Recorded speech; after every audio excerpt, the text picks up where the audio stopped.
Tone Deaf is the journey of a theater nerd, bringing musicals into the life of their musically challenged spouse.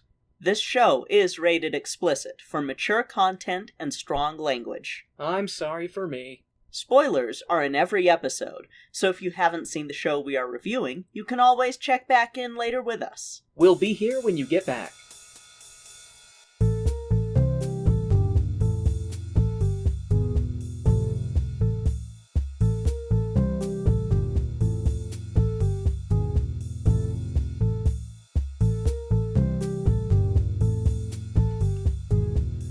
Welcome to Tone Deaf, a theater nerd's guide for their musically challenged spouse.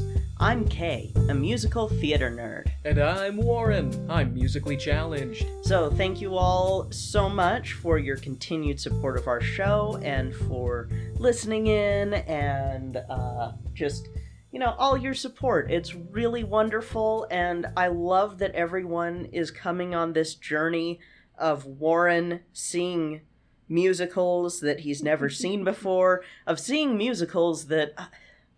Of Warren learning very little over a surprisingly long amount of time. I'm still sitting here because, so this week, y'all, we're doing Chitty Chitty Bang Bang, and I'm sure that some of you who know that we are in the millennial age group that would have probably seen this on TV or in daycare and stuff are going, Warren's never seen Chitty Chitty Bang Bang, and that was my response too. It's true. I've never seen Chitty Chitty Bang Bang. How did that happen? I don't know. Your mom had you watch Darby O'Gill and the Little People, and that's a deeper pull. Yeah, it was Darby O'Gill and the Little People. Sean Connery. Yeah, I don't remember that one very well either. But got the scary as fuck banshee in it. There's as our show has stated, or I should say shown, time after time again, there is a lot in the cultural zeitgeist that I am unaware of. Because I still can't believe that your first exposure to Sound of Music was this show. Because I live in my own little bubble. And I think with a lot of musical stuff, excluding a lot of the Disney animated stuff, because I'm musically challenged and I just don't hear things that other people with normal ears hear, it just never appealed to me, you know? Especially how many times do I not remember the tune correctly? Like, even after just listening to something, I can't recall it. I get words wrong all the time, which is why I love subtitles. My brain is just not built to handle musical theater. It just isn't. I just am still surprised with this one. Are you going to ask me what I know about Chitty Chitty Bang Bang? I know that you know the song a little bit, but what else do you know? It's a flying car. That's it. I don't know why the car flies. I don't know if it's powered by the heart of a forsaken child. I don't know if there's witchcraft or I assume magic. It can't be technology because it's an old show. Doesn't it take place in like industrial era England? 1910 for the movie, which we'll get into the background of it. Okay, so I'm doubling down on my cursed heart of a forsaken child theory. I think witchcraft sorcery was involved. Somebody jammed a child who was no longer working in the factory at a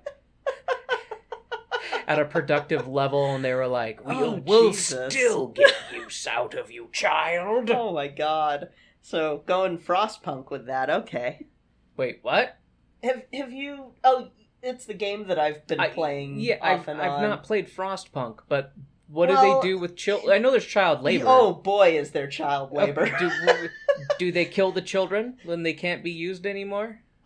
There are or do they put the children... options where you can either let the child stop working if the kid gets injured, or keep them working if they don't, and that has consequences. And every time it pops up, I'm like, fuck, this is bleak. Why am I still playing this game? Listen here, Timmy. Just because you lost one arm doesn't mean you can't use the other arm. You have a perfectly good hand and a perfectly good hook. Just use them together.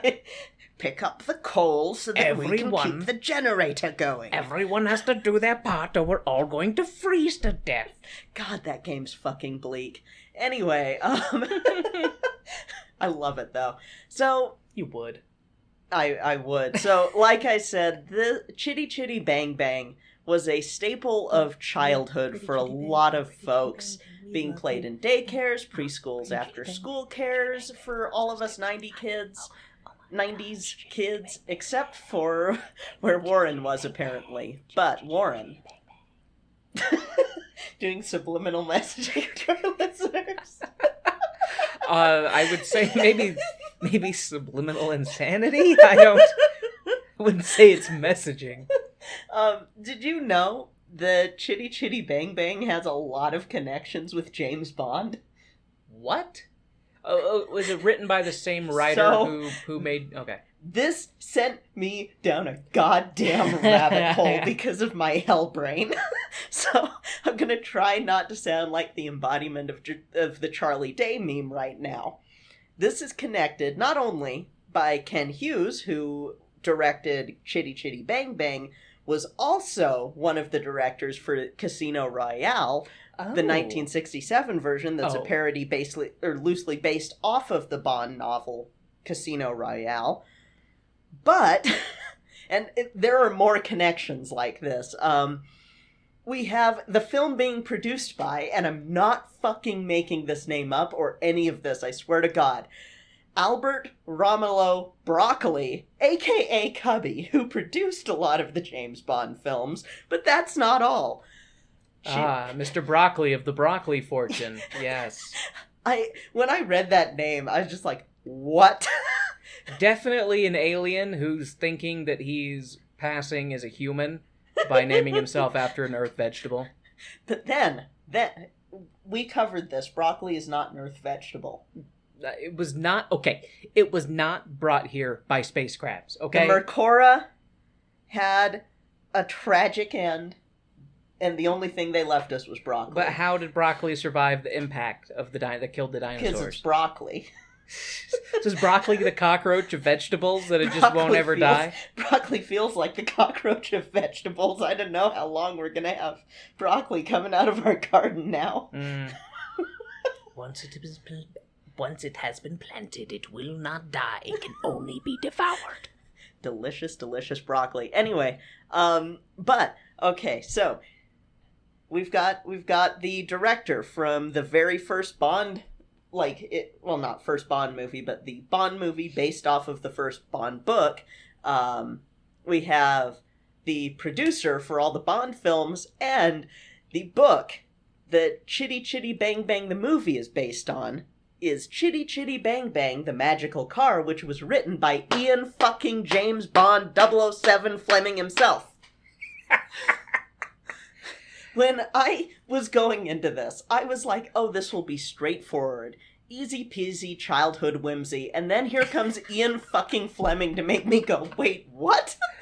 Oh, I mean, he's got range, children's media, and adult, well, not adult, but, And, from what I can tell, is the movie is very, very loosely based on the novel. Gotcha. Super loosely based. Liberties are taken. So I'm using that as a way to dig myself out of the rabbit hole I was going down, because Warren. Okay. Warren. Okay.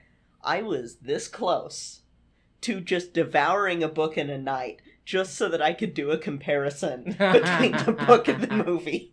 But we don't need to, because while the car is indeed magic as fuck in the book, it's not nearly as whimsical as in the movie. And the book takes place in, the 60s instead of the 1910s. And so the book was the 1960 version. There was flying prostitution and drug use in the back of the magic car. Well, there were gangsters involved instead of what you're going to be seeing with this movie. Car.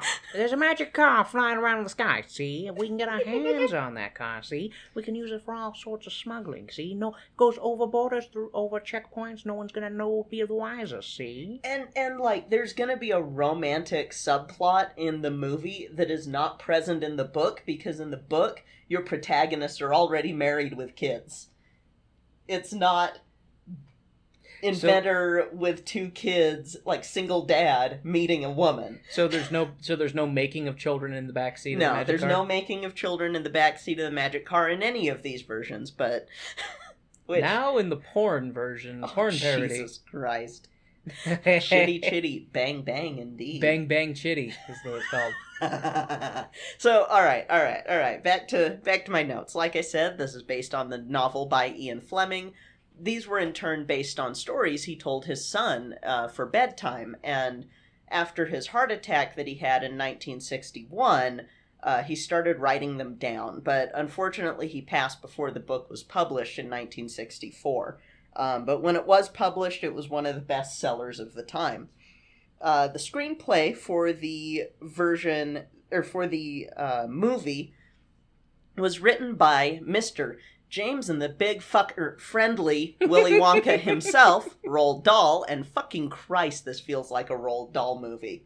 And it kind of is funny to me, because Roald Dahl wasn't a big fan of the movie adaptation of his work, and the liberties he fucking took. I'm like, that's fucking rich from you, Dahl. It's a bit of hypocrisy, for sure. Yeah, why didn't they stay true to my vision? No, I'm not staying true to your vision. Yeah, fuck your vision. Anyway. Fuck your vision and the car it flew in on. And he wasn't like the original writer of it, but he was the one who ended up with the finished screenplay, as well as input from Ken Hughes, who we're going to get into. He probably shouldn't have been directing this movie. And then we also have input from Benny Hill and Dick Van Dyke, which we'll talk about shortly. So, we have the film was first announced in 1965 with Albert Broccoli, fucking hell, that name, being involved, and that was announced in July of 1966. In December of that year, Dick Van Dyke was brought on as the lead. These fucking names. I'm gonna try. Caractacus Potts. What? Caractacus? Yes. What? Just wait. Oh my god. That's the leading one. That's okay. the lead. And he was originally, and this was the first film in his multi-picture deal that he inked with United Artists. And then Julie Andrews was going to be, here we go. This name is real. I am not making this up. So, Julie Andrews was going to be his co-star, Truly Scrumptious. Are we sure this isn't the porn parody? Right? I forgot how fucking weird the names were in this. And, like, Caractacus Potts is the name in the book, because it's supposed to be like a play on crackpot. Because he's an inventor, and so it's like, haha, he's a crackpot, but Truly Scrumptious is not the name in the book. No. that is so Roald Dahl. But Julie Andrews ended up declining the role, probably because she didn't want to have Truly Scrumptious on her resume. Yeah. I played Truly Scrumptious. And so, yeah, you are, baby. So the role went to Sally Ann Howes, who was, fun fact, the one who replaced Julie Andrews on Broadway in My Fair Lady after Julie Andrews went to join the London cast. And I'm starting to sound like the Charlie Day meme again because of all these fucking connections, because we also have King Pellinor from the Camelot movie in this as Grandpa Potts. And then we get Benny Hill, Fat Benny Hill, as the toy maker. He's also the one who was suggested by Dick Van Dyke to help punch up the script. And they hung out on set a lot, had a lot of fun, talked about they felt like they were born in the wrong era because they were both big fans of like Buster Keaton and Charlie Chaplin and stuff, and that era was long past in film. And then I want to bring up another person, Robert Helpman. Robert Helpman was the child catcher, and I bring him up. I bring him up because in the scenes where he was with the kids, he was like super friendly and awesome with them and like trying to make things more comfortable. Because he's super creepy when the camera's rolling? Yeah, and it also was probably really helpful because Ken Hughes hated kids, the director, and did not know how to work with them, complete with Dick Van Dyke and Robert having to remind him not to curse in front of the child actors. I am just imagining this. Like, you fucking little shits. You flubbed the line, you little bastard. Remember, you can't say bastard to the children. Ah, fuck. And Ken actually really hated making this movie and hated the final product, but at least everyone else involved had fun. Maybe the real fun is the friends we made along the way. Exactly. The music is written by the Sherman Brothers, who also wrote the music for Mary Poppins, which you have seen Mary Poppins, right? Yes, okay. I have seen Mary Poppins. It has been decades, but I have seen Mary Poppins. Okay, good. A spoonful of sugar makes the medicine go down. I'll make something else go down. I don't know. I'm tired because this whole script has been like in my brain just going, what the fuck, what the fuck, what the fuck, what the fuck. Did I read that right? Yes, I read that right. Why did I read that right? Yeah. So they also, in this movie, there's going to be a song that I am very curious to see if you catch it.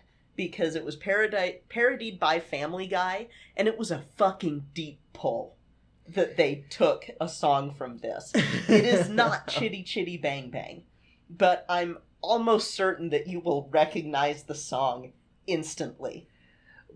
Maybe. We'll get to it when you see it, and I'll be curious to know if you catch it. You'll have to look over and see if I'm doing the dog head tilt, just like, burr. Anyway, so the titular car was designed by Ken Adams, and there were several different versions of it, with one actual functional one, sans flying version, and I'm pretty sure that that's the one that's owned currently by Peter Jackson. You said an actual working one, sans flying, like it's the actual working car. I mean, it doesn't fucking fly, but it's a car that drives. It's a car that drives and does car shit. With the beep beep and the honk honk and the vroom vroom. And so they start filming in 1967 in the Pinewood Studios, as well as on location around England. They get some shots driving through France because the sun was better there than actually in England, because England... Because England's perpetually overcast. Yeah. England's a lot like Seattle, from my understanding. Yes it is. And Germany, including Neuschwanstein Castle, I can't ever pronounce this fucking name, Cinderella Castle. The one that they used for Disney. They went to that castle and filmed there too. Is it like all pointy like that? Yeah. It's one that you'll see it and go, oh, that castle. Oh, okay. Okay, I know that castle. That's a good castle. I see that castle over there. They don't make them like they used to. No, they're very drafty back then. They were very drafty back then. They make them better now. They have plumbing.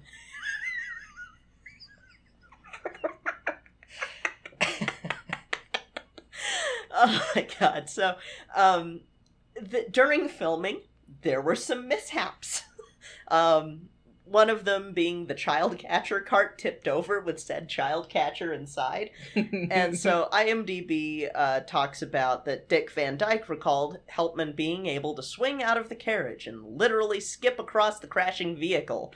and claimed that he did this with such incredible grace and much like a dancer, which was what Helpman was known for before this movie, was being a dancer. His grace is what saved him from being crushed by the cart. Yes. And we also... Roll an athletics check. A 20. Anyway, we also had Dick Van Dyke getting injured during the Toot Sweet segment because this guy never fucking warmed up before dancing, which, no! What the hell? I'm Dick Van Dyke. I don't need to warm up. Like, watching anything with him, knowing this now, just makes my knees hurt. Especially knowing what happens next. So, he feels this pop in his leg. Oh, that's never good. And is like, that's weird. And then realized he couldn't walk without limping. So he goes to a doctor, and the doctor's pretty much like, yeah, you're 40 and you're 100% arthritis. You are a walking, talking arthritis man. You are going to be a wheelchair in a couple of years. Stop it, arthritis man. Arthritis man! If you send him... We need Arthritis Man. I'll get there eventually. And then Dick Van Dyke responds to this allegedly jumping up and dancing, which the doc's like, in front of shit, the doc? Yeah. Like, no, fuck you, I can dance. And the thing is, he was able to dance in Mary Poppins Returns without any assistance, and he was 90 fucking 2 when that was filmed. Is he dead now? No, he is still alive and still performing. Why did I think he was dead? I don't know. He's been to Salt Lake Comic-Con a few times. Jesus Christ, what drugs is he on that's preserving him? I don't know. His joints should be fossilized by now. But instead, he can fucking dance like he did back in the day. Like, fish what oil. The fuck? He's just injecting fish oil directly into his kneecaps. I want to know, Dick Van Dyke, I know that you're listening to this. Sorry for all the swearing. Can you donate some of that essence to my broken ass? Can you fix Kay? Can you give Kay some of your youth? My knee went out on me yesterday. Not the surgery knee. The knee that's supposed to be working fine. And I don't know what I did. I just woke up and it hurt. What the hell? I'm 33. This is not normal. Anyway. Arthritis. God damn it. You're arthritis person. The Arthritis Avenger.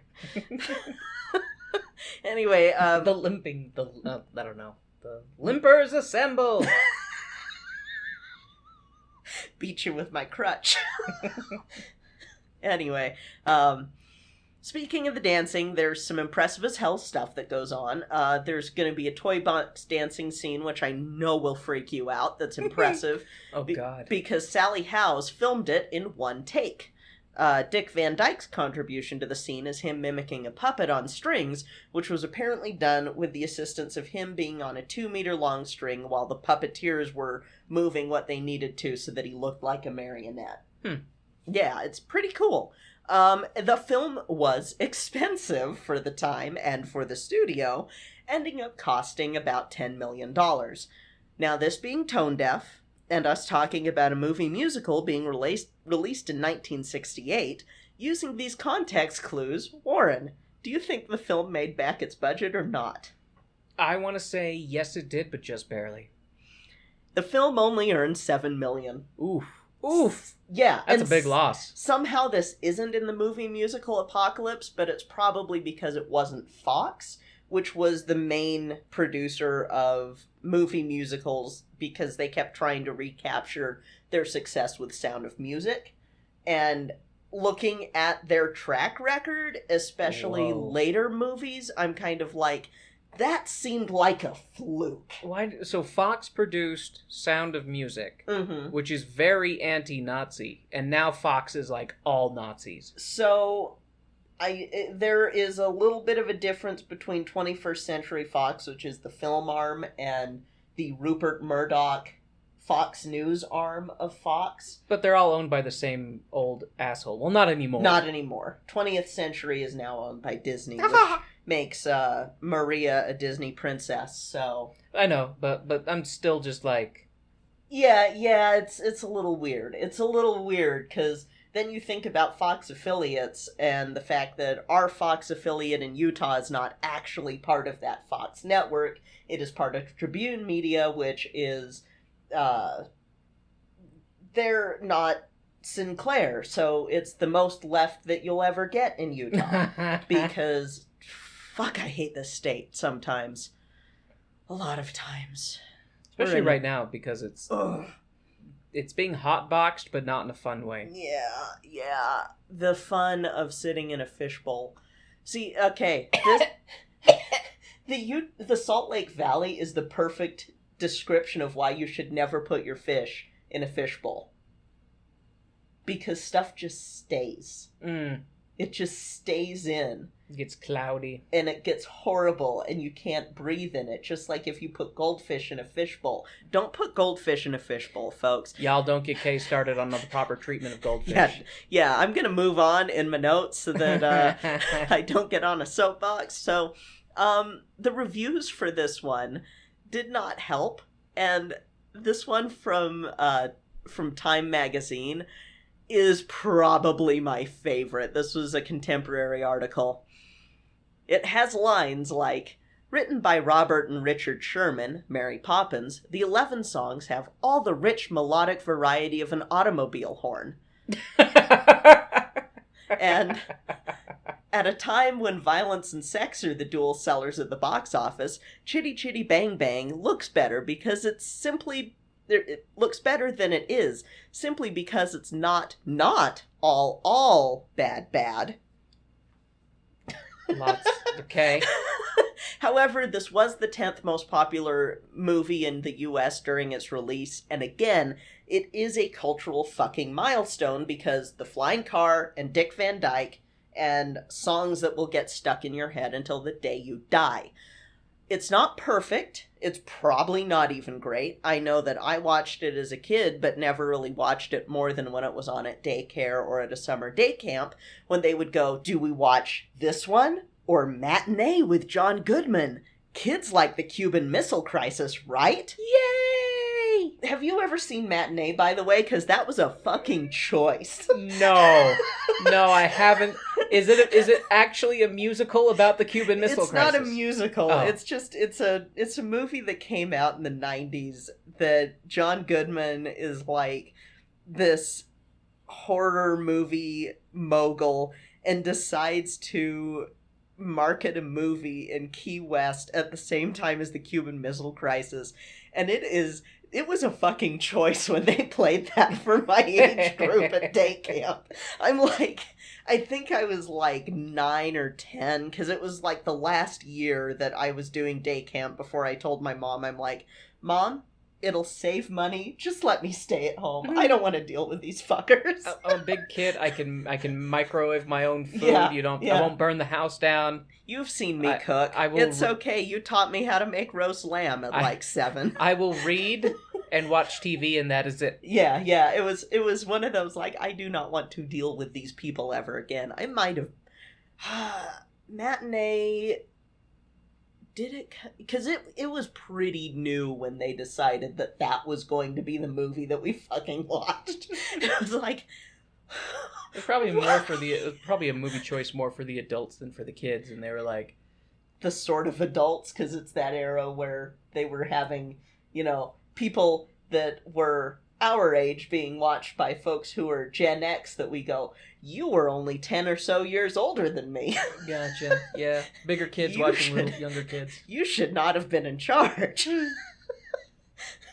You poor person. I can see. Anyway, that all is the weirdness of trying to figure out how to present Chitty Chitty Bang Bang for you. So, shall we see one of the longest fucking children's movies ever made? Oh, before Harry Potter?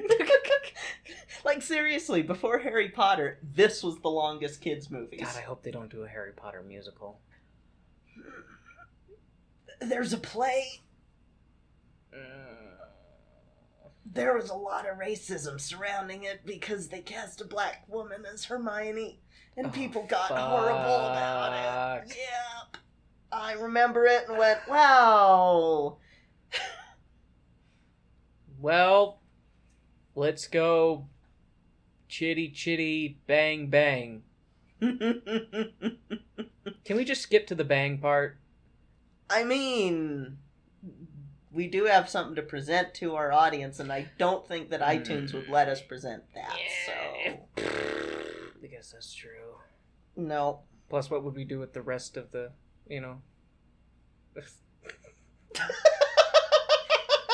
What would we do after the initial 30 seconds? Let's go!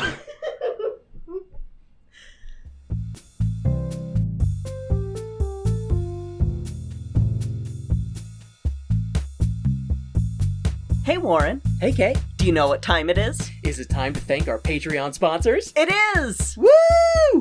We would like to thank our Stage Crew sponsors, Jeff, Reagan, and Jasmine Wu. And our Producer Circle sponsors, Jesse, BeAnArtsHero, and Taylor Brandt. Thank you all so much for your continued support of our show. We truly appreciate it.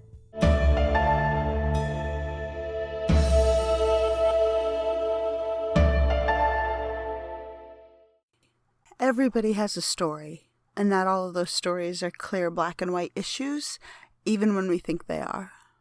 We wonder, how did this happen? Or what is that like? Or what happens next? Are you sure you really want to know? This is Ignorance Was Bliss at IWB Podcast.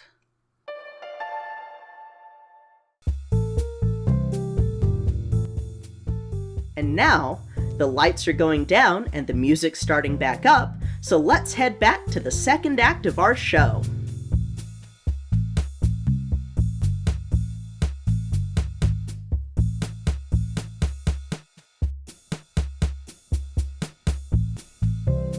I'm so sorry. I mean, it's not my fault, because if I would have written the ending, well, we know how I would have written the ending, but...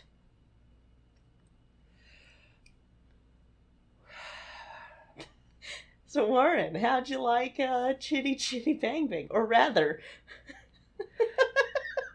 I thought it was harmless and had a fair amount of fun whimsy to it up until a certain point where I was, okay, this is where it's going. And then the movie just jizzes in your face. Doesn't warn you. And then expects you to be okay with it. No consent. No prompting. Just... And then that's it. And then you're left there, unfulfilled, unsatisfied, covered in shame. Because you sat through this, you're expecting some kind of satisfaction, but no, you're left angry and unsatisfied, and upset that people get upset that you haven't seen this.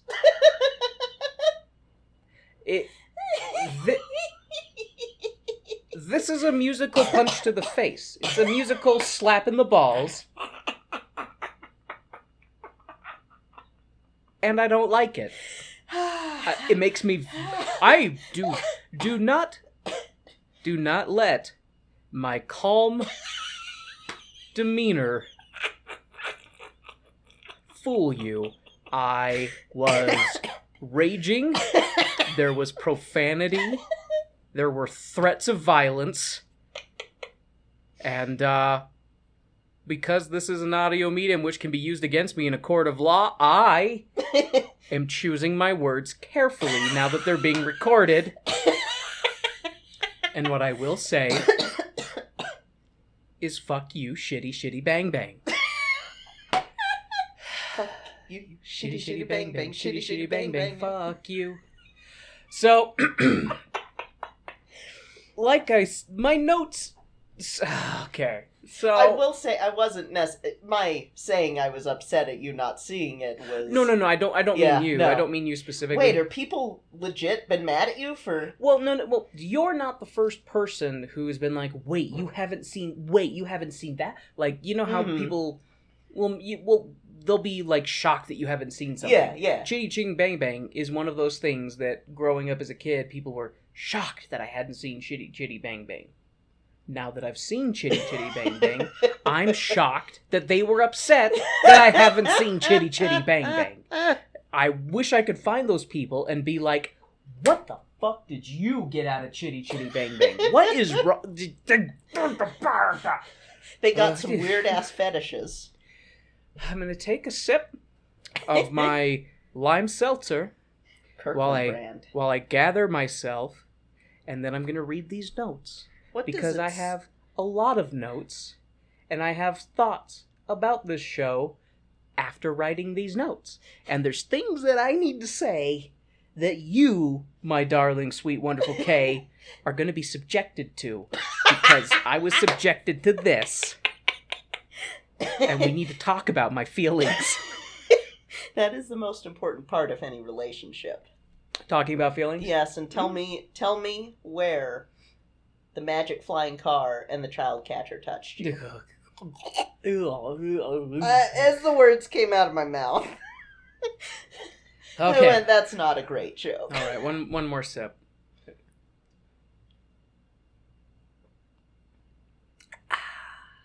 Kirkland brand. It's like what? 20 cents a can or something? Yep, 20 cents a can. Better than Chitty Chitty Bang Bang. Yeah, absolutely. You know? Tastes like budget. And oddly enough, more flavorful than LaCroix. Oh, right? LaCroix is watered down Pine Sol. Yeah, the lemon Kirkland sparkling water is It tastes better like than lemon LaCroix. sparkling water. It doesn't taste like Pine Sol. It feels like somebody dropped a lemon in a bottle of water and then pulled it out. And they were like, do you think anyone will notice? They're like, nah, it'll be fine. LaCroix, I don't know, it's like someone held me down and violated me with a bottle of Pine Sol. But then I woke up and it was like a bad dream, but you can still, you know how like you ever have a dream that's so vivid you feel something from it? It's like that. It's like being violated with a lemon. But not really. You wake up and you're like, I swear someone shoved a lemon up my ass all the way to the back of my throat. I could taste just the memory of citrus. Okay. I think I'm on one today, and not a lemon. Okay. Let's get through this so that I can forget about it. Chitty Chitty Bang Bang, 1968, movie musical. The show opens up with a black screen and the sounds of a car going vroom, vroom, vroom, vroom, vroom, vroom, vroom, and then cheering. The screen stops being black and instead goes to old-timey color, with people crowded around a car and taking old-timey photos while cheering. Yay! While the credits roll, we see that it's a race in France in 1908, and lots of different motor cars are being shown off and their drivers are getting old-timey photos taken. The crowd scurries about as the racers line up and set out. And I can fucking taste the smell of the air through the screen as these plumes of smoke just billow out of these old cars. Yeah. Yeah. Okay, the winning number 3 car crosses the finish line and the driver goes to collect his shiny trophy. We then see the same thing taking place in Germany, and all the cars go vroom, vroom, bang, bang. The car number 3 wins again, and a wreath is placed around the front of the car. Yay! And now we're in 1909 at the British Grand Prix. Neat! Only this time, the number 3 car doesn't win, and instead dies in a fiery crash because of veering off the road to miss a little girl and dog who wandered onto the track. This is foreshadowing. After the fiery explosion, we see the old rusted shell of this once great car sitting in a man's yard while two little crotch goblins play in it, pretending to race and not die in a fiery crash. An old jerk-off Englishman comes over to buy the car, much to the kids' dismay and protest. He then eases the kids' concerns for the car by explaining that he's going to crush it into a big chunk of metal and then melt it down into hot iron. The car is terrified at being faced with its own mortality and shivers. The kids then go to the man selling the car and ask if they can buy it instead, so the car isn't brutally murdered through the mass murder that is recycling. I can't take this kind of pressure. I must confess one more dusty road would be just a road too long. Worthless. You'll be happy to know that I predicted that you were going to do that, like make a reference to that, because I was like, do I make a reference to that? Or will Kay do it? And Kay did it. That scene fucked me up. So, the man agrees that the crotch goblins can buy the car if they come up with the 30 shillings, and so the crotch goblins rush off to their daddy to ask for money to buy Chitty Chitty Tetanus. As the kids are running home, they almost become roadkill as a fancy lady in a fancy car, almost fancy vehicular woman slaughters them. The woman yells at the kids for running in the street and tells them to get in the car and she'll take them home. As they're driving, we learn that the little girl's name is Jemima, and the boy is Jeremy, and the woman is Truly. Truly asks the kids why they're not in school, and won't their father be angry? And the kids are like, nope, not one bit. Truly delivers the children home just in time to see their father attempt to light himself on fire with a rocket-propelled wing-back thing on skis. Franz Riechfeld. And she runs over to throw water on him and ruin his perfectly good rocket pack. The Truly and Rocket Man get into it about how rude Truly is for her assuming that he, a man, would need her help. And the kids not being in school, who gives a shit? And just her general not minding her own lady business. We see the insane grandpa come out in his military outfit and say that he's going to India to have tea with the Maharaja, and proceeds to dance walk into the chicken coop. Truly, not being defeated or deflated, follows Rocket Man into his windmill workshop and sees all the inventions. The two argue about the boiling temperature of his candy-making machine, and Truly ends up leaving deflated and defeated. She's having trouble starting her motor car, though, and Mr. Rocket Man is a jerk, but helps her get the car started so that she can leave. We then see Rocket Man going back to his children, who are like, Daddy, we want a new mommy, and Miss Truly is truly a sweet piece of ass, Daddy. To which Rocket Man is like, yeah, she is. The things I would do to her. Then he quickly realizes his children don't want to hear about it. And instead he sings about how all he needs is the two of them. And we get a bunch of Rube Goldberg devices that prepare breakfast dinner, but it's breakfast foods for dinner, so Brenner. The rocket... Yul Brenner. Yul Brenner. Sorry. The rocket... Yul Brenner... Is that the guy who designed the Nazi outfits? No. No. Who is that? No, that's...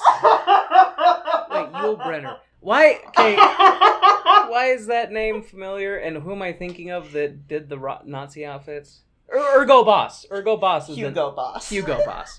We'll do The King and I with Yul Brenner. Okay. He was an actor. He was also in Westworld, and yeah, the name is super familiar. He gets mentioned in the one song that you know from Chess. Oh, okay. I have seen the original Westworld, so I'm sure I've seen him. Mm-hmm. I just don't remember that he's not a Nazi uniform designer.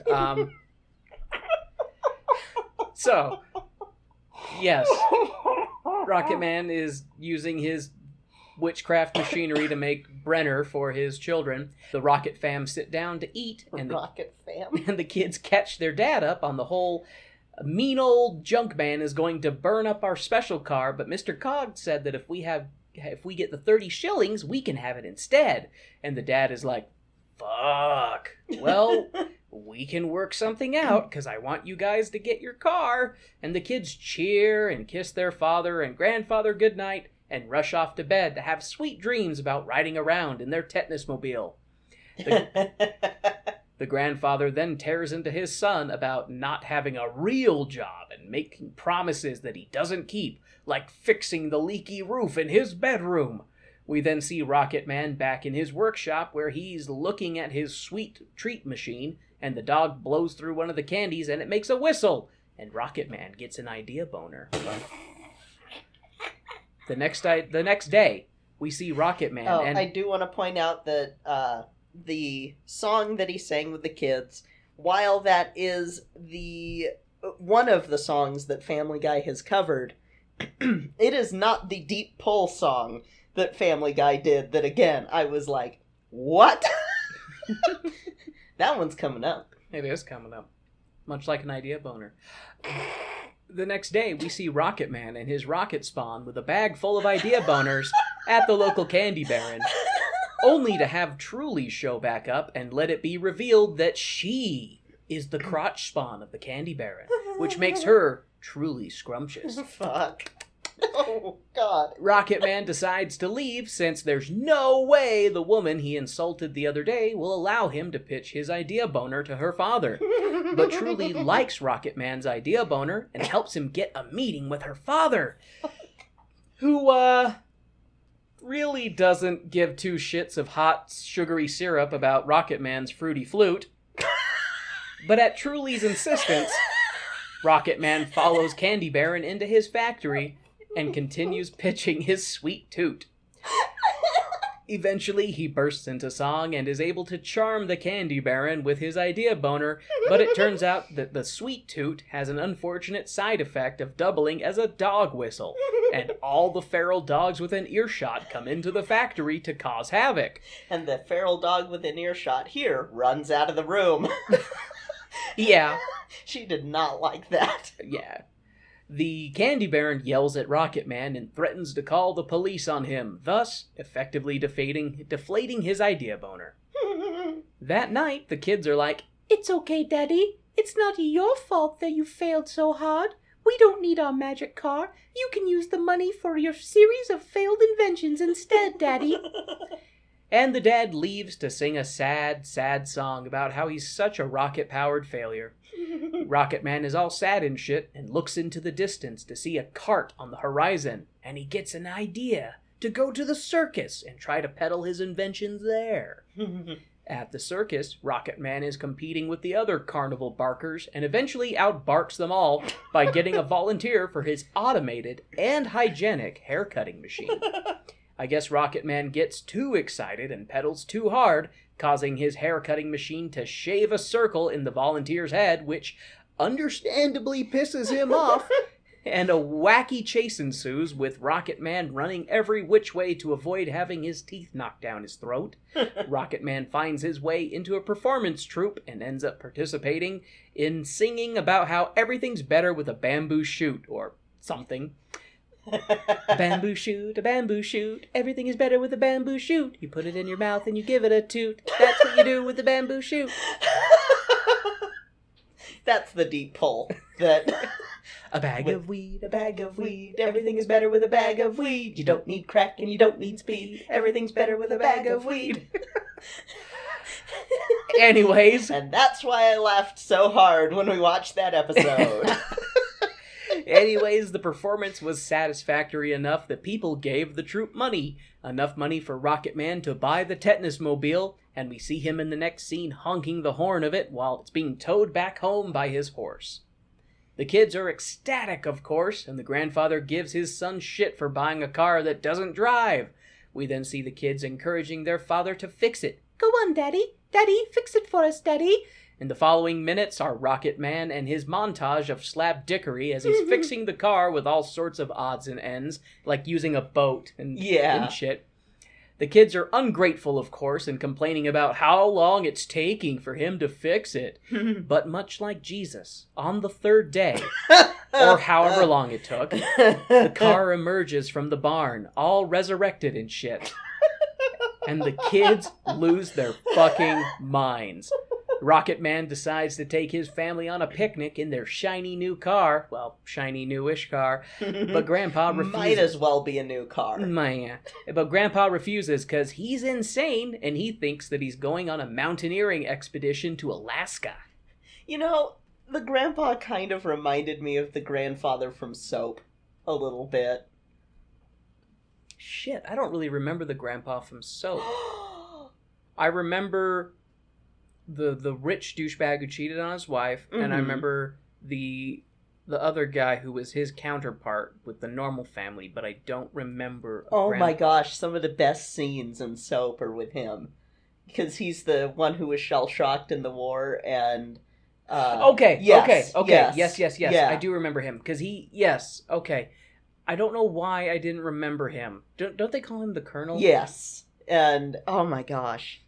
We should rewatch Soap. That would be better than watching Chitty Chitty Bang Bang. Does Soap have a musical? No.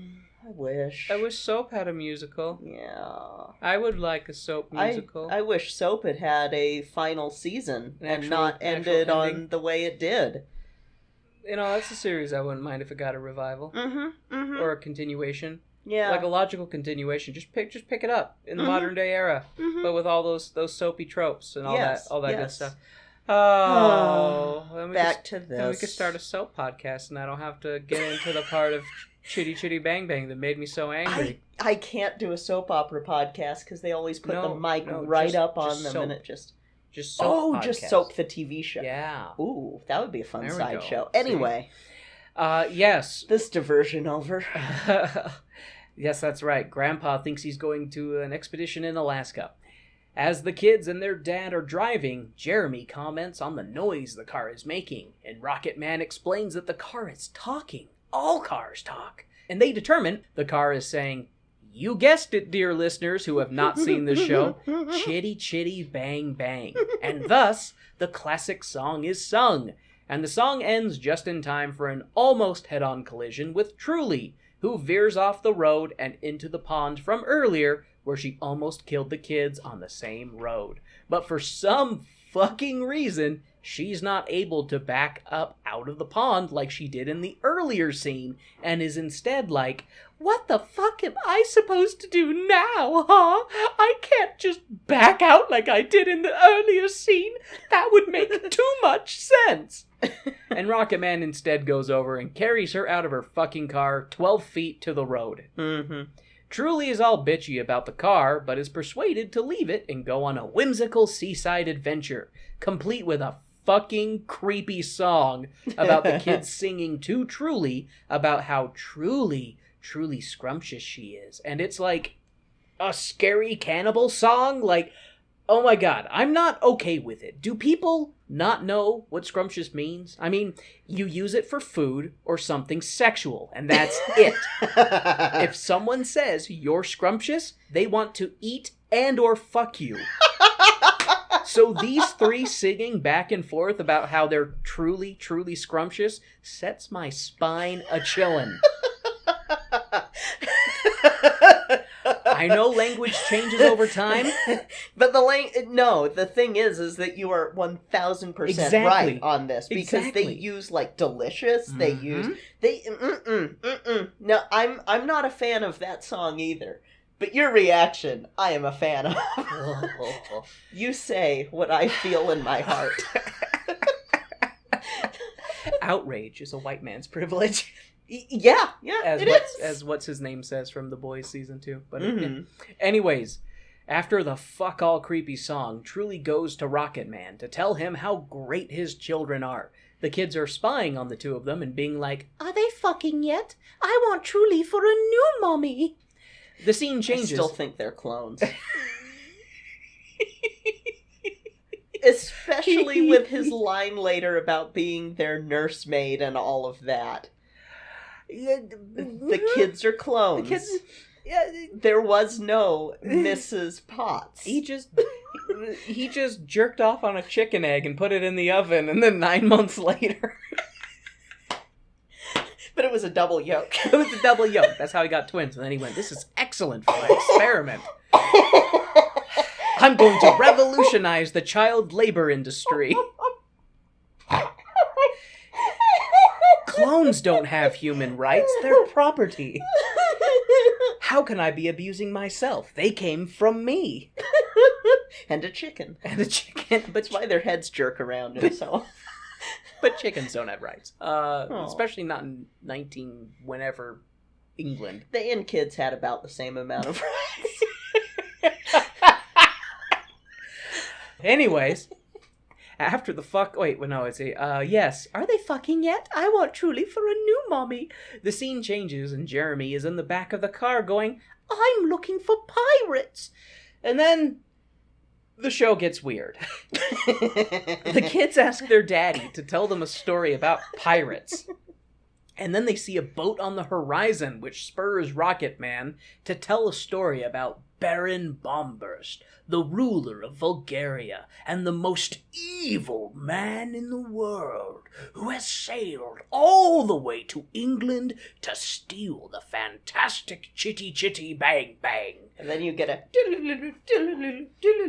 which on the screen. They do that, which... So, this is the point of the show where I start to not like it because it gets really fucking weird. Yeah. And I have it in my notes where I'm like, okay, let me read this note and then we'll talk about it. All right. Okay, yes, so Baron Bombburst, the ruler of Bulgaria, has come to get Chitty Chitty Bang Bang. And, is Chitty powered by old-timey LSD? Because, the ship on the horizon then turns into a pirate ship, and Chitty turns into a raft, and a high seas chase ensues, and everyone is taking it seriously. Are they going to end with this? Just them being back on the beach, tripping balls in the car?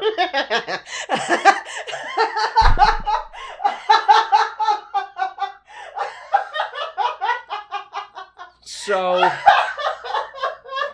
the reason Kay is laughing is because that is almost exactly what happens. Mine sans LSD. That would have made it better. Every second of this piece of shit going forward from right now, they are just sitting in their fucking car on the beach while their father spins this fantastical tale that he pulled right out of his ass. And it's dumb. The events that happen are fucking stupid. And then the show at the very end just goes, it was all just a story. They're just sitting in the car. Wasn't that fun? Time has not passed. Which just prompted me to shout, fuck you, movie, at the screen about 6 times. And I raged for a while, dear listeners. I raged for a while before we sat down to record this. I was okay with all the weirdness and the whimsy because it was like in universe and I was just accepting it as a product of what this show is. And then it veers into this nonsense make-believe story. And then it goes right back to them just sit. Why couldn't they just go fucking do something? Why couldn't they just do something else instead of the litany of stupidity that I'm about to read? Why did they have to do this choice? Who thought it was a good idea? I want to nail their dick to a plank of wood and then cover it in termites. I think it was Roald Dahl. Fuck you, Roald Dahl. Is he dead? Yes. Good. I'm glad you're dead. You fucking asshole. Where's his grave? I need to shit on his grave. That's my mecca. That will be my mecca. Before I die, I will find Roald Dahl's grave, and I will take a big, steaming shit right on it. Love, Warren, you piece of shit. I can't wait to go to hell so I can find you. I'm assuming it was his idea because A, it has his name all over it, and B, he was the main screenwriter for this.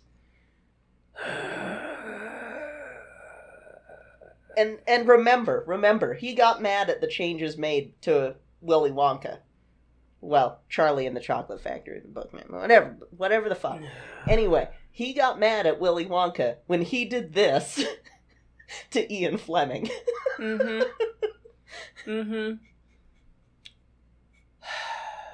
Anyways, the pirate chase scene okay, now remember, listener, those who have not seen Chitty Chitty Bang Bang, everything going forward right now is not happening. They are just telling a bullshit story in the car while on the beach. So the pirate chase scene continues until the car deflates. Oh yeah, because remember, it turned into a raft. Deflates and drives back on shore to escape the pirates. The Baron Bombburst then talks to his 2 spies, who look like they're hiding in periscopes, and tells the spies then take off their vent disguise and talk about how to disguise themselves as English people to blend in. We then see Rocket Man and Truly talking while the kids are passed out in the back seat from the action-packed pirate adventure earlier, and after Rocket Man drops off Truly, we see the 2 Vulgarian spies popping out of the bushes with fiendish grins on their face. Truly then... Okay, goddammit, fuck you, movie. So... See how bad it gets more that you think about this scene right here with... So... Rocket Man is sitting with his fucking kids in the car, singing... With Truly, singing about how Truly is singing about him. That is fucked up. Could you... So then, after we escape the pirates, I drop Truly off, and then she sings about how she wants to fuck me. What? She just sings on her manor grounds about how much she wants my dick inside of her. What are you? Your children are right here. You should not be saying this. Okay, so, and if you think I'm joking, Truly then sings about what a lovely man Rocket Man is, and how she's met so many men who are all so easy to forget, but Rocket Man is just so damn fuckable. She can't get him out of her head. And if you think I'm wrong, she's singing about how a sudden summer storm is inside of her. Hot and wet inside her right now. You tell me to my face this is not a song about her wanting to fuck him. God damn, the Sherman Brothers were horny. He's singing about her wanting to fuck him. This pompous prick is so full of himself. Anyways, Truly spins around and dances in the field for a bit before pushing a 2-person love swing and returning back to her daddy's mansion. The scene cuts to the spies packing dynamite into a bridge and trying to blow it up, then pulling a full-on Looney Tunes trick by putting a drop-down, cloth picture over the tunnel entrance and hiding their truck behind it so that Chitty will drive through the picture and into the back of their truck to then be stolen. But the plan fails because Truly's dick of a father is honking behind Rocket Man, who pulls off the road, lets him pass, and right into the trap. The spies then take the car, dress themselves up, and try to kidnap Rocket Man at his home, but instead mistake the grandfather and kidnap him instead by calling in a Zeppelin and hooking it to Grandpa's chicken coop and hauling him away in his chicken coop. Fuck, I hate reading that back. I hated writing it. I really hate reading it back, especially knowing that this is just that jerk-off asshole sitting in the back of his car telling this shitty story to his kids and the woman that he's insistent wants his dick.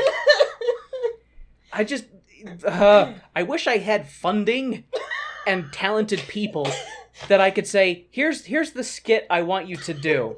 I want you to make this skit. 2 children and a woman sitting in a car looking at each other and back at their psycho as he's Oh, God damn it. Fuck. Okay. When our niece is bigger, then we can do that. I'm sure Cookie won't mind. Hey, Cookie, can we borrow Diana? We need her for a skit. What are you going to do with my child? Okay. Rocket Man, Truly, and the kids spot the kidnapping in progress and attempt to catch up to the Zeppelin, but instead drive off a cliff and fall to their deaths. Yay! I'm so glad the show is over. Thanks, everybody! Please tune in next week for whatever show we are doing next week. Right, Kay? Okay, that's a wrap. No, I can't just end the show here. Can we end it? Can't we end it with them plunging into the sea in a fiery crash? I would really like it if we can end it here with them plunging into the sea in a fiery crash. Please don't make me go anymore. I'm sorry, darling. This is becoming on the same level as Dr. Dolittle for me. Just the joy that I am having with your rants about this. Just so that you know. So, they plunge off the cliff and to their deaths. Surely, right? They drove off a cliff. Surely, after this intermission and chipper music, surely we're going to come back from this intermission to a funeral scene, right? The entire group will just be buried in the car because their mangled corpses were so indistinguishable, they'll just put them in one mass grave together. Here lies Chitty Chitty Bang Bang. Fuck these people. But no. We're back from intermission, watching the car plummet off the cliff, and wings, cloth wings, unfold from the car, and it flies. I always thought that the car flew because it was magic, not foldable wings, but whatever, that kind of comes back later. Fuck. So many unanswered questions that I am more filled with rage than a desire to have them answered. We cut to Grandpa in his... Okay, I did like this song. Yes, I found this song entertaining. Was charming. I felt like this song, as you've said it before, would be a good rehearsal song. Mm-hmm. Audition song. Yeah, thank you. You're fine. We cut to Grandpa in his chicken coop as it's being hauled away by a Zeppelin, and he sings about his posh travel life, and the bad guys above panic about losing altitude and start throwing things overboard, including the spies, who hit the water and have to swim for it. So, do you recall enough of the posh song to sing any? Okay. I don't. It's entertaining. And my throat hurts too much from laughing.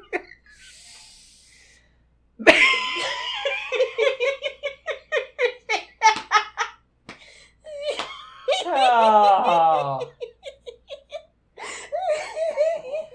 Don't laugh too hard, baby. You owe me something after today. You better save some of that throat for me later.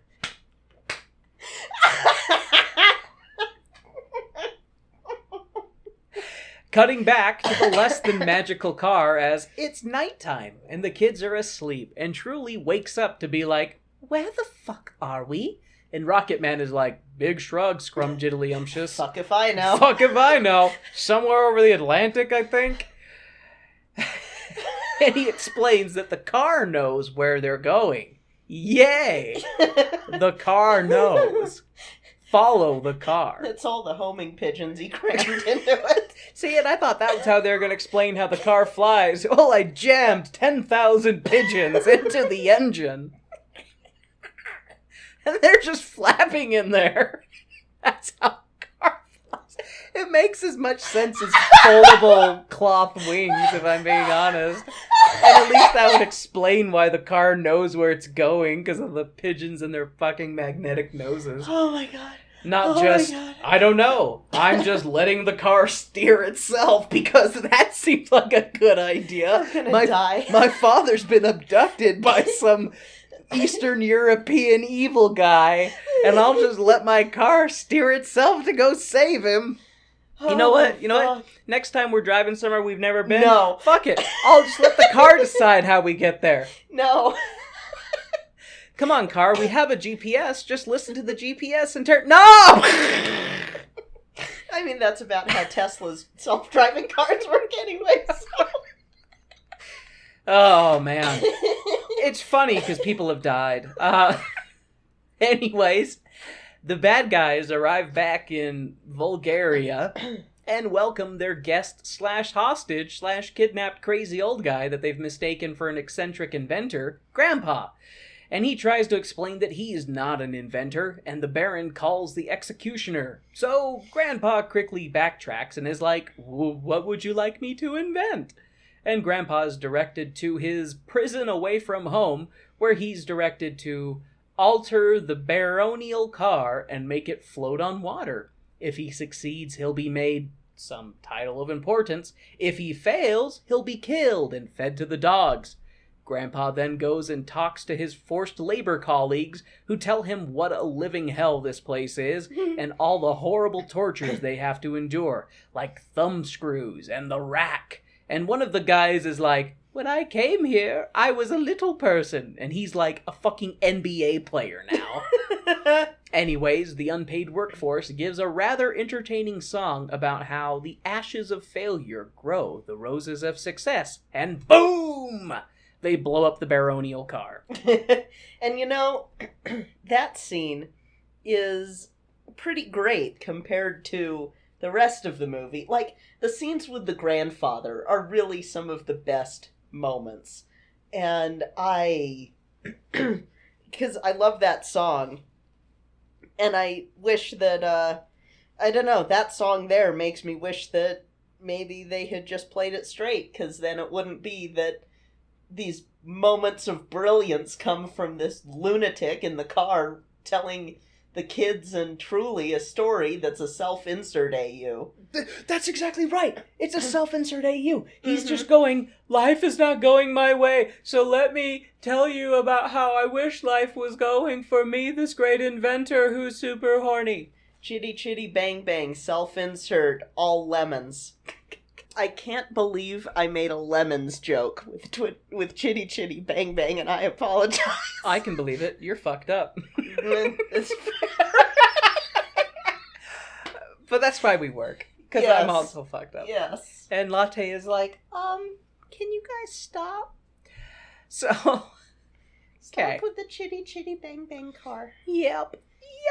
So, yes, and that's one thing. Yeah, okay, so going back to what you had said, I do wish they would have played this straight, because you could still find reasons to insert these good bits and stuff like that. Like, there's plenty of other scenarios, literally 1,000 other scenarios you could come up with where you could still use some of these entertaining songs. And it's just frustrating that we instead have this lunatic's alternate universe where he wants to be way cooler than he is. Yeah. People are kidnapped or willing to kidnap him. Yeah. Because of how great he is. Yeah. Okay. Instead of doing dog whistles. We're not there yet. Oh, wait, well, okay. Yes, but no. We sort of were there. Yeah, that's true. Okay. Back at Chitty, who is flying over the mountains of Europe, they come to the evil Baron's castle, with its Cinderella spires and whatnot. Chitty scares the evil Vulgarians, who proceed to shoot cannons at them.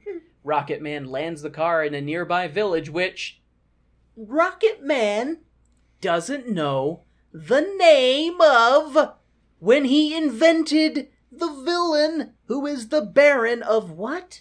Bulgaria. How do you not know the name of this place? It's Bulgaria, you dipstick fuck.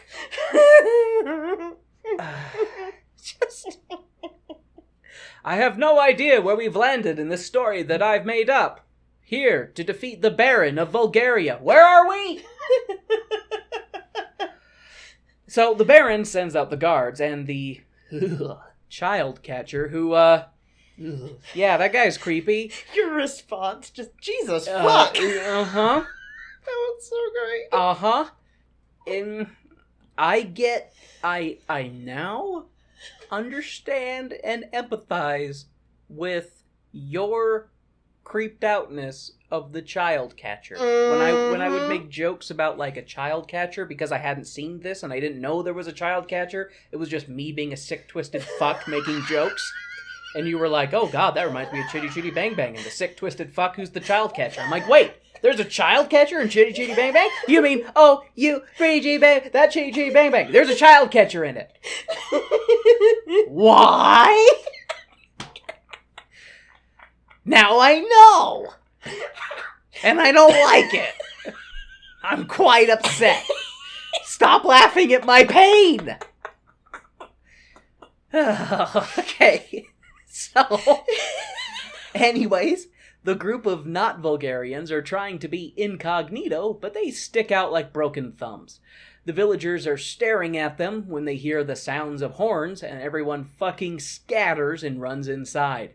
A nearby small business owner ushers the broken thumbers inside his establishment and hides them, hurrying to explain that kids are against the law in Bulgaria because the Baroness hates kids. Okay, how do you replenish your population? No one explained that to them. I mean, we know that they kidnap, but they don't kidnap children. Do you just perpetually kidnap over 18-year-olds forever to replenish your population? Okay. Remember, this is a shitty story made up in the back of a car to try and impress a hot piece of ass in your 2 hands. A rich hot piece of ass. It would have made more sense if this was some sort of interactive storytelling, like they were doing a Dungeons & Dragons campaign before Dungeons & Dragons had been invented. That would have been more entertaining. It would have made more sense. That could be... Oh, God, there should be a Dungeons & Dragons musical. That could be fucking that entertaining would be fucking as shit. amazing. Oh, that'd be entertaining as hell. Okay. Oh, my God. Okay. Things that are better than this aside, the child catcher shows up and... Fuck. I see what Kay has been saying. This motherfucker is such a creepy fuck. Anyways, the guards and the child catcher show up, and the kid catcher smells out where the kids are. And the guards break down the toy maker's house and proceed to ransack the place looking for the kids. The entire family are hiding inside large jack-in-the-boxes and somehow fool the child catcher who says that his big fucking evil nose has never failed him before, but he's fooled by this. You disgrace for a child murderer. Okay, to be fair, catcher. We don't ever see him kill any children. But he just abducts them to take them to be killed. Yeah, and I mean... Your Honor! I did not kill any of these children. I simply took them to the place where they would be killed. I am innocent.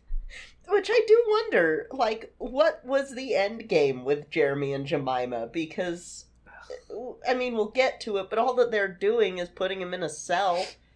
Are they leaving them there until they turn 18 and then they're forced to be in society as, like... What? Oh, God. That'd be the most backward system. No children! We put them in prison until they're adults, and then we let them out. But they won't know anything or know how to do anything because we didn't educate them or give them any kind of training. Our homeless population is insane. I don't know, like... Actually, they wouldn't have homeless population. They'd just kill them. Yeah, because the Baron of Bulgaria is... fucking terrible. Nuts. Yeah. Okay. Yeah. He's a Henry VIII motherfucker. I have a joke about that. Yay! Anyways, the bad guys captured Chitty, and they all leave the toy maker's house in triumph and return to the castle with the flying car. Rocket Man asks the toy maker, "What the fuck is up with this insane land?" And the toy maker tells him, "You made this story up. You tell me what's with this insane land, you pompous piece of shit." Is what I wish he would have said, but I wrote this note before knowing that he was just telling the story in the back of his car.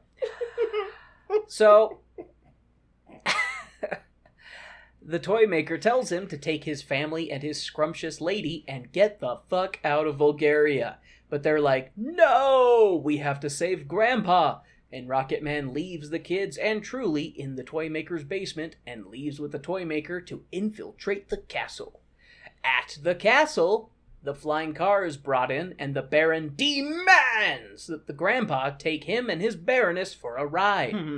The Grandpa, pushing buttons at random, accidentally hits the ejector seat and yeets the Baroness into the air. The Baron laughs and laughs and tells his guards to get his gun so that he can shoot the Baroness down. By, like, shooting holes in her big poofy umbrella-like dress to bring her down, I guess. I do love... So there's this weird underlining plot where the Baron hates the Baroness and wants to kill her. Mm-hmm. But he, rather than, like, divorce her or Henry VIII the bitch, he just doesn't. No. And so when he tells him to weird. get... it's just... So when he tells him to get the gun, he's holding his gun, he's like, I've been waiting 20 years for this, assuming to shoot at her. Yeah, yeah. And another side note, he has a shotgun. Mm-hmm. Not a precision instrument. No. If your goal is to shoot holes in something to, like, let air pass through, he's up there hitting her with buckshot, which I'm not against, because the Baroness is evil. But you're shooting her down, not shooting her down. So, but yes, the umbrella... Pull. Yeah, pull! The umbrella dress inverts, and the Baroness falls into the lake and doesn't die for some reason, because at that height it would be like hitting concrete. Mm-hmm. Back at the fucking child catcher, this sick fuck is dressed in colorful outfit and holding candy and calling for the children, saying that he's got lollipops and ice creams and all sorts of yummy treats for the low price of free, today only, and only for kids. These dumb fucking kids know they are in a life or death situation in a land where kids are outlawed, and that this sick fuck was just here in this very room that they are in now. He looked them in their fucking faces while they were pretending to be Jack-in-the-Boxes. But now that he's donned a colorful coat and is offering candy, their smooth child brains fall right out of their fucking skulls, and the two dumb fucks run outside and right into the child catcher's child cage on wheels, and the kid snatcher laughs and laughs evilly as he takes them to the castle. Just... And again, it's their fucking father who thinks that they're dumb as shit telling this story in the back of his fucking car. That's why I want there to be a skit where the kids are just like, Daddy, why the fuck would we go out there when he was just in here and we fooled him somehow by pretending to be giant dolls? Daddy, have you been on the dope again, Father? Daddy, you're just as good of a storyteller as you are an inventor.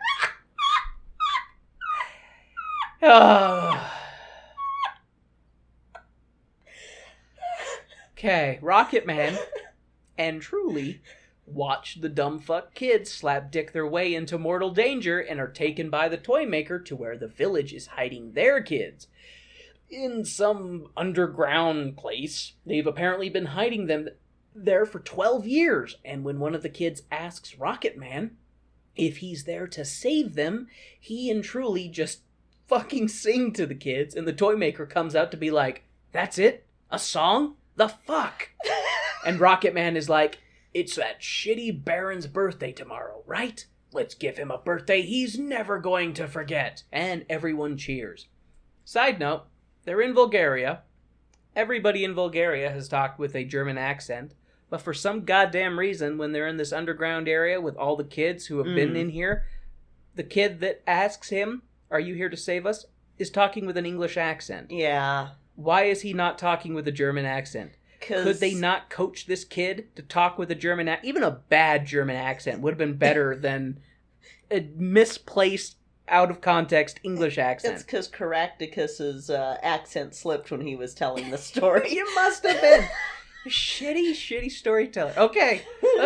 The scene changes to the Baron, who is going to his Baroness's room to sing about how it's his birthday and how much he loves her. But he's trying to kill her the entire time. And here, I thought he was coming to her room for his birthday sex. But I guess he fucking hates her? Why? Why doesn't he pull a Henry VIII and axe the bitch? Anyways, the physical comedy in this scene is great, but I fucking hate this Oochie Woochie Goochie Coochie Hoochie song. It's right up there with Erp! Erp! Anyways, if you don't get that reference, Guys and Dolls. It's good. Damn Yankees. Oh, damn. Yeah, thank you. Thank you, Kay. Fuck me. God damn it. Damn Yankees. Later. Anyways, downstairs in the castle, people are dancing while the Baron is bored and hating life. Poor Baron. The Baroness calls in the toy maker for the Baron's birthday surprise, and the surprise is a nightmare for me!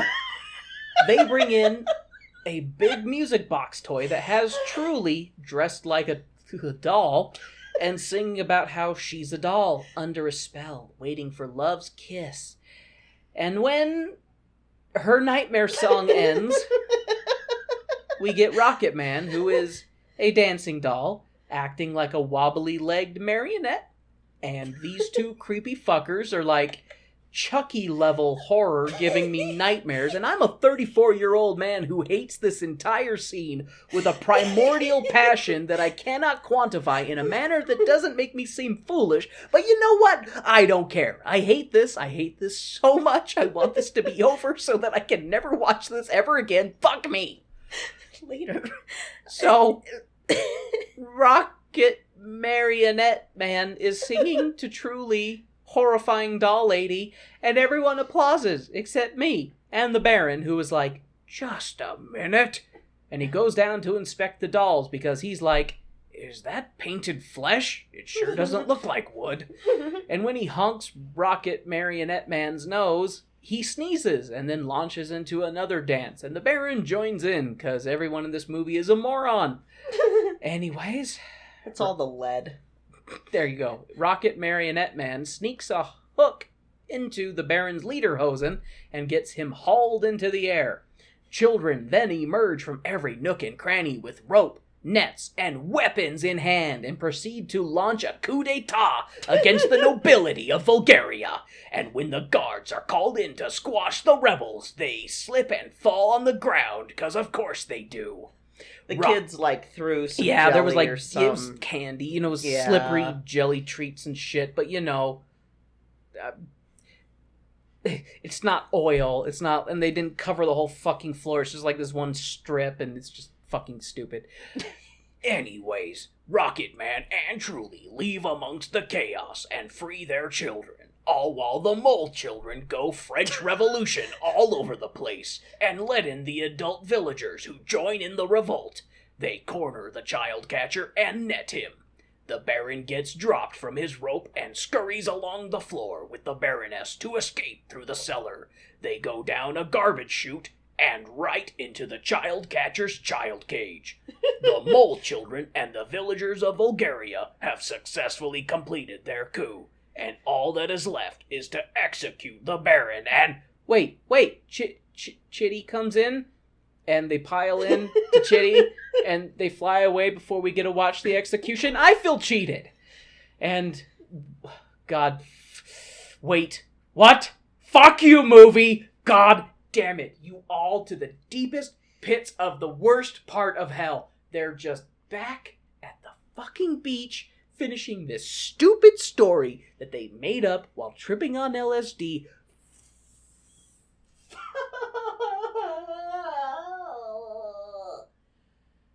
Okay, so this was all just a dream sequence. Nothing actually happened, and Rocket Man takes Truly home, and she yells at him because he called her a snob, and as they're driving away, the kids are like, Will we ever see Truly again, Papa?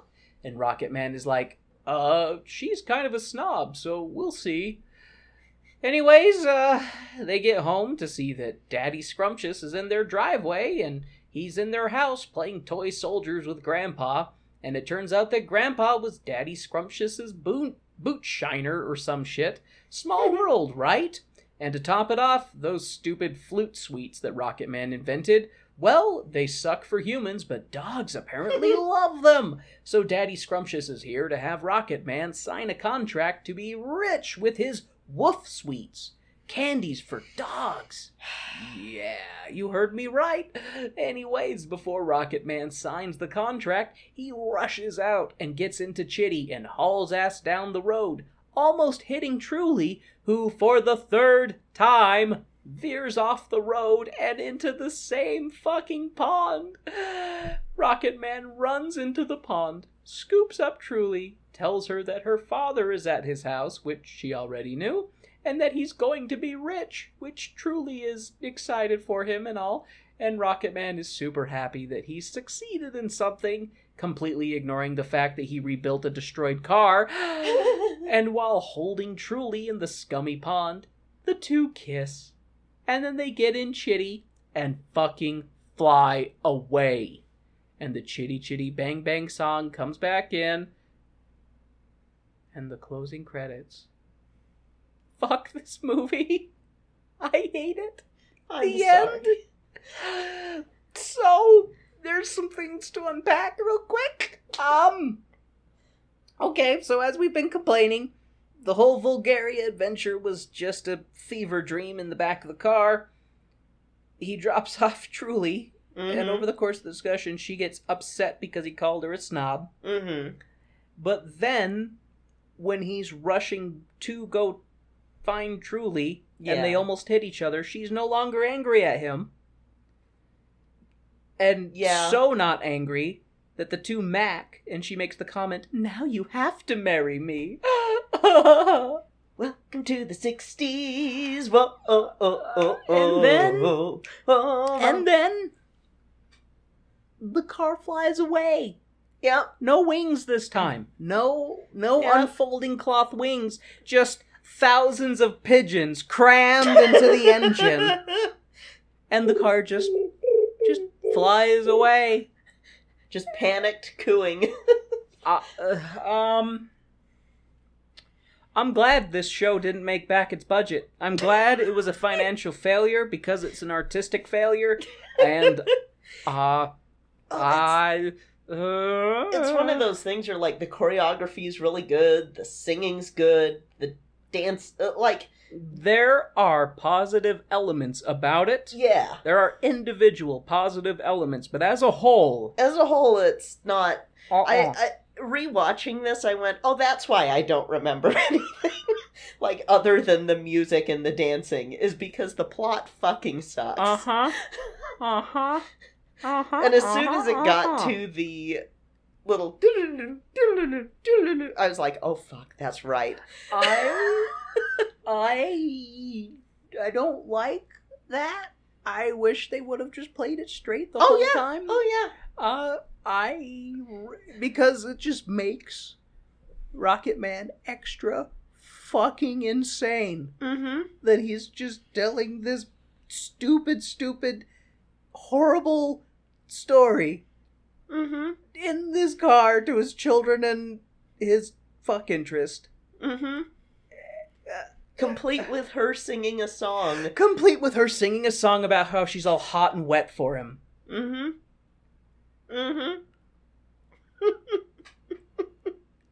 I'm done. This show makes me want to go drink. I'm sorry, darling. Oh, man. So, do you have anything you'd like to say about this show? No. It's one that I feel like people can see once.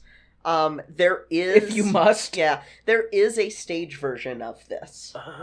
I have never seen the stage version because every time that it was playing here, I just kind of was like, that doesn't seem like something I want to see, and I don't remember liking Chitty Chitty Bang. And now I'm sitting here like, okay, yeah, no, there's a reason that I basically pushed out everything except for the songs, the child catcher, I will flying car. I will never out forget. of my mind. I will never forget the child catcher or the fucking marionette doll dancing music box nightmare shit. Yeah. Those two will live in my brain and fornicate for the rest of my life, making new nightmares for decades to come. It's too bad, too, because the dancing is impressive in that scene, but it's creepy as fuck. Jesus Christ. Yeah. You want to be impressed, but then you're like, Fuck. I couldn't be impressed because I was too horrified and wigged out. Mm-hmm. So, yeah. And like, with Truly and her like acting like basically doing the robot while singing pre-robot, like her bit. I mean, there was skill and talent that went into that, and I don't like it at all. Well, I will tell you that. So, we are done with Chitty Chitty Bang Bang. We can put that on the shelf now. I had a couple of options going into what we were going to watch next. Are you giving me a multiple choice selection, or have you already decided? I've already decided, because when we were partway through this movie, I was like, your reaction to this makes me want to have us watch something like Yellow Submarine or Litztomania, just to keep that weird going. But with how much the ending fucked you over, I think we're going to do another head-to-head instead. Really? Yes. Okay. Well, hit me with it. What are we doing? So, we are going to be comparing two different versions of Hairspray. Oh, okay. Which I really like this show a lot. I've heard good things from not just you, but other people. Yeah, I really like this show a lot. And again, this is the one, not necessarily the one that we're watching, but this is the musical that I always think of where John Travolta's in drag. Yes, right? yes. And so I've done this show before with a youth theater group when it was me and two other black kids that were able to be in it. That's actually the way that it always went with that youth theater group, which was made Once on this Island really weird. They had a quota. No more than 2 colored people. That's it. It was really fucking weird doing Once on this Island. The cast is Raisin Bran. You are the raisins in it. Basically, yeah. We are the raisins in the sun. But with Hairspray, I've been, the times that I did it for this youth theater group, I was Motormouth Maybelle, which in the 2007 version, which we'll be watching second out in the head-to-head. We're going to watch the stage version first, and then the 2007 version is the one with John Travolta. Okay. And Queen Latifah plays Motormouth. Yes. I like Queen Latifah. Yes. And also Amanda Bynes is in that one. It'll kind of remember her. No worries. It'll be fun. It'll be interesting to see which one you kind of vibe with more, because there is some division out there about them. Now, this might be you can refuse to answer this if you want, if you feel like it'll give it away. Are these as different as, say, Hair was? No. Okay. No. They're closer? They are much closer. Okay. It's just more... See, that's it's the translation from stage to film. Well, it's kind of like, because relatively, Godspell, the theater version and the movie version are close enough. Yeah. It's just that one had a bigger playground to play in. Yes. So they had more variety in scenes that way. Yeah. But relatively, they're close enough that, yeah. So I wasn't sure if it was that kind of difference or if it was like Hair, where they're just wildly fucking different. No, different. It is not the same variety of different from Hair. It's honestly Once Upon a Mattress level. Oh, okay. So one is stage and what you would see if you were to see it on Broadway, and the other is what happens when you have multiple cameras that can follow you around. And can move from location to location. So I'm excited to do it because I really like Hairspray. I will probably end up singing along to I Know Where I've Been, because that was a audition song. Please that do. was my I have a video of me singing it at graduation in high school. Like, that song is my fucking jam. So, yeah. Well, I think you might have to sing some of it on the podcast, too. I may sing it when we're doing the episode. Yay! Not right now, though, because my throat's shot. I'm feeling it a little bit in mine, too. Yep. And the smoke did not help. Yeah, that's fair. Yeah. I bet the sun's going to be bright red again tonight, and it'll be really creepy. Like an alien world. Yeah. So, anyway, next week, we will be covering the 2016 version of Hairspray live. Woo! So thank you all so much for listening. Sorry if you like Chitty Chitty Bang Bang. I'm not. Opinions can be different. To each their own. If you like something I don't like, that is absolutely okay. As long as it's pedophilia, I can never ever encourage that. Something's wrong with you, get help. The way that you phrased that sounded a little weird. So yeah, if it is something like pedophilia, no. We here at Tone Deaf are explicitly against pedophilia or the snatching of children. Yes. For anything other than eating purposes.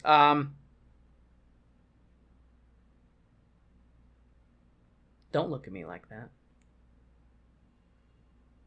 You were the only one to go shopping yesterday, and I'm a little concerned now. They were out of Italian ground sausage, okay? So I found an Italian, and I made some sausage. Hey, you liked that chorizo the other day. So that got dark and twisted and kind of fucked up. So thank you all so much for listening. If you would like to reach out to Kay and myself, you can do so at our home base, which is tonedeafmusical.com. There we have links to all of our social medias, our Twitters, our Facebooks, our Instagrams, as well as a link to the Cast Junkie Discord server, where we have our own Not Safe for Work channel, where we like to talk about our favorite totally cannibal-free recipes. Please feel free to drop in and say hi, talk about all sorts of fucked up shit. Actually, no. Don't. I mean, it's a sliding scale. Well, I find Chitty Chitty Bang Bang to be fucked up, but someone else might not find it to be fucked up. So, God damn it. See, this is the problem with to each their own. Is it's a lot of gray. It's a lot of gray that you're opening up out there. You got some darker gray. You got some lighter gray. And then you get some grayer gray, and then some darker, lighter, grayer gray, and some darker, lighter gray. Fucking hell. There's a lot of gray out there. Oh, God, if you want to help out the show, you can do so by going to iTunes, leaving a 5-star review. You can also do that at Podchaser. Fucking Christ. If you leave 5-star reviews, it helps the show move up the charts. Don't know how it works. It's something to do with algorithms and stuff. It's the AI that's going to take over the world. It's the AI that's going to take over the world. Help us appease the, I almost said alien, the AI overlords. Yes. With your loving support. Yes. If you want to go above and beyond, you can do so by going to Patreon, which is Tone Deaf Musical. There we've got a bunch of different tiers that you can do. We've also got our TeePublic, which has t-shirts, hoodies, stickers, masks. Please wear a mask. Social distance still. Get vaccinated. All that good stuff. Please, God. Anyway, that'll be it for this week. I'm Kay. I'm still Warren. This has been Tone Deaf. Tone Deaf. Captain Tone Deaf. And we are totally not making up a story in the back of a car. And then the pirates showed up. No. No. And then Warren snapped and lost his last grips of sanity, and he reached over and he tickled Kay. He tickled Kay mercilessly. Tickled Kay until they soiled themselves.